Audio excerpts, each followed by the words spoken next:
Hey guys, shaFs here. So today I'm gonna show you some of the games which you can access when your Android phone is offline. So these games are in some pre-installed apps on your Android phone. You can access them when you are offline. So before showing you that, do subscribe if you haven't already. Now without further ado, let's get started. So to access these games, all you need is to turn off your Wi-Fi or your mobile data. Now that you are offline, so for the first game, we'll go to the Google app and search anything you want. Now tap on the colorful image shown. Now you can play this game, which is like a Flappy Bird, but here you have a white cloud with umbrella and you have to avoid the birds and black clouds. Now for the second game, this one everybody knows about. This is the T-Rex dinosaur running game, which you can access through Google Chrome. Just tap on the dinosaur and now your T-Rex will start running. All you need is to avoid cactus or birds by jumping. Now for more offline games, just go to the Google Play Store and tap on any app. Now it will show you are offline. Just below that you can see the games you can like hot air balloon or snake.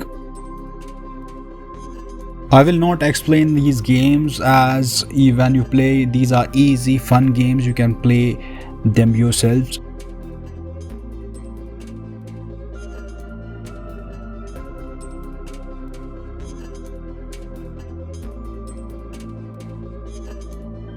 So for more offline games, just tap on the open play games at the bottom. Now here you can play more games like Whirlybird or Minesweepers or Cricket or Pac-Man or Mania. These are easy fun games, not graphics rich but definitely more enjoyable. My personal favorite is the Mania. Definitely more enjoyable. Do try these games.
Do try these games. So that's all for today. Hope you enjoyed, and if you did, then do like the video and subscribe and follow me on my IG. This is shaFs and I will see you in the next one.